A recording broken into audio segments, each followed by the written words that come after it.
22 এবং 23 তারিখে 22-23 তারিখে আমাদের অন্যতম স্যারের মূল যে প্রোগ্রাম সেটা হচ্ছে আর্তানা সম্মেলন। আপনি জানেন এটার মূল আয়োজক কাতারের রয়্যাল ফ্যামিলি, এটার মানে শাইখা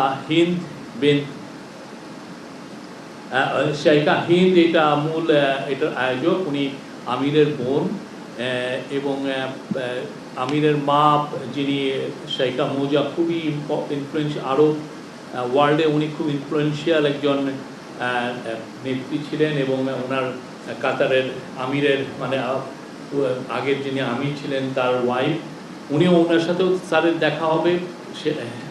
এবং কাতারের ডেপুটি প্রাইম মিনিস্টারের সাথে স্যারের কলন আছে।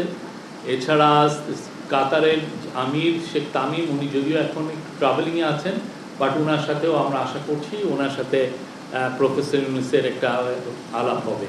এছাড়া এই পুরো টিমে আমাদের এনার্জি অ্যাডভাইজার যাচ্ছেন। এনার্জি অ্যাডভাইজারের সাথে কাতারের সাথে যেহেতু আমাদের একটা লং টার্ম এনার্জি, বিশেষ করে এলএনজি ইম্পোর্টের একটা চুক্তি আছে, তো কাতারের সাথে আমাদের একটা লং টার্ম এই এনার্জির আলাপগুলো হবে। তাদের সাথে আমাদের ভিসা সংক্রান্ত কিছু আমরা আলাপ করব। আর অন্যান্য যেগুলো বিষয় তাদের কাতারের সাথে আমাদের কিভাবে ইকোনমিক কোঅপারেশন বাড়ানো যায়, সেক্ষেত্রে একটা বড় বাণিজ্য সম্মেলন হবে, বিশেষ করে ইনভেস্টমেন্টের জন্য। কাতারের যারা লিডিং ইনভেস্টর তারা থাকবেন সেই সম্মেলনে, সেটা 23 তারিখে, এবং সেইখানে আমরা আশা করছি যে আমরা ভালো কিছু রেসপন্স পাবো। এছাড়া অন্যান্য যেগুলো মিটিং আছে সেগুলো আমি অত ডিটেলস বলছি না। কাতার চ্যারিটির সাথে, কাতার ফাউন্ডেশনের সাথে, এদের সাথে মিটিং আছে। এবং স্যারকে আল জাজিরা, আপনি জানেন ওয়ার্ল্ডের খুব নাম করা টিভি স্টেশন, তারা স্যারকে ইনভাইট করেছেন তাদের হেডকোয়ার্টারে যাওয়ার জন্য। সেখানে স্যারের তারা 1-to-1 একটা ইন্টারভিউ নেবেন। এবং এছাড়া ওনার আরও কিছু এঙ্গেজমেন্ট আছে, অনেক কিছু মিটিং আছে। আর একটা খুব ইম্পর্টেন্ট বিষয় হচ্ছে যে কাতারের প্রায় 2.5 ঘন্টা ব্যাপী একটি রোহিঙ্গা ক্রাইসিসের উপরে একটা বড় সম্মেলন আছে।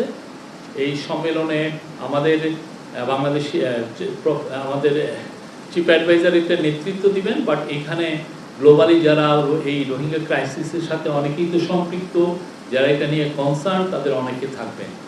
আমরা আশা করছি এটা খুব সাকসেসফুল একটা মিটিং হবে। এর মাধ্যমে আমরা আপনারা জানেন আমরা নিউ ইয়র্কে সেপ্টেম্বরে একটা ইউএন একটা হোস্ট করতে যাচ্ছে, খুব বড় একটা রোহিঙ্গাদের উপর একটা বড় সম্মেলন।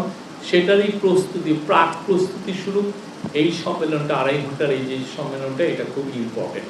আমরা আশা করছি যে রোহিঙ্গা বিষয়ে তো আমাদের কিছু প্রোগ্রেস হয়েছে, সামনে এই যে একের পর এক আমরা যে বড় বড় সম্মেলন করছি, তার মাধ্যমে রোহিঙ্গা ক্রাইসিসের বিষয়টা যেটা অলমোস্ট ফরগটেন হয়ে গেছিল, সেটা আবার গ্লোবাল ম্যাপে, গ্লোবালের ডিসকাশনের যে ম্যাপ, সেখানে ফিরে আসবে এবং এটা নিয়ে আমরা দ্রুত কিছু সমাধান আমরা পাবো, এটা আমাদের আশা। এই 4 দিন উনি ফিরে আসবেন হচ্ছে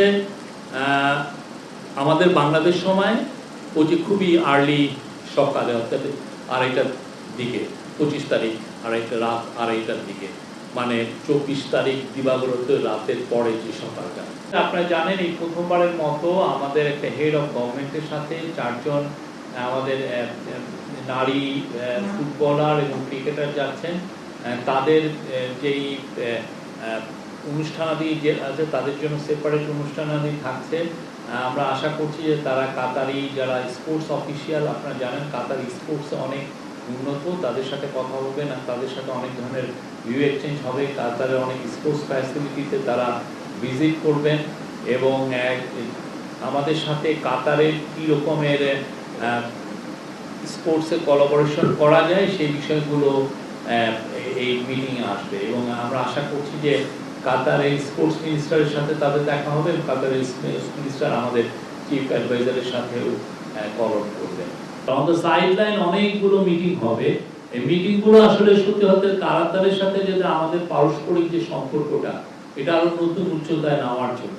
আপনি জানেন কাতার খুব ছোট দেশ হলেও মিডল ইস্টে তার অসম্ভব একটা ইনফ্লুয়েন্স, এবং কাতার গ্যাসের ক্ষেত্রে ওরা ওয়ার্ল্ডের পাওয়ার হাউস।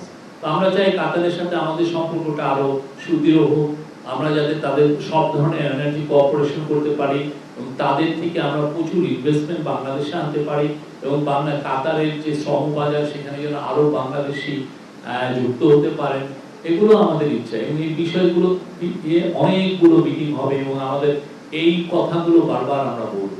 যারা যারা এই অভিযুক্ত, যাদের বিরুদ্ধে বড় রকমের করাপশনের আছে, খুনের মামলা আছে, তাদের সবার ব্যাপারেই আমরা সিরিয়াস এবং প্রত্যেককেই আমরা ইভেনচুয়ালি আমরা প্রত্যাবর্তন চাবো।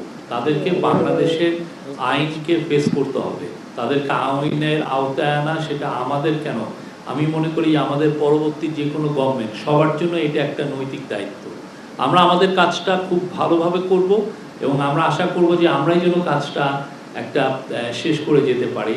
আর যদি আমরা এটা আমাদের সময়ে না করতে পারি, আমাদের নেক্সট জেনারেশন, আমাদের যারা নেক্সট গভর্নমেন্ট আসছে তারাও এই কাজটাই করবেন। কেননা এরা বাংলাদেশের মানুষের টাকা চুরি করে নিয়ে বাইরে যে মৌজ ফুর্তি করছেন, অবশ্যই আমরা তো তাদেরকে ফেরানোর একটা আমাদের এটা একটা নৈতিক দায়িত্ব এবং এই কাজটা আমরা করব।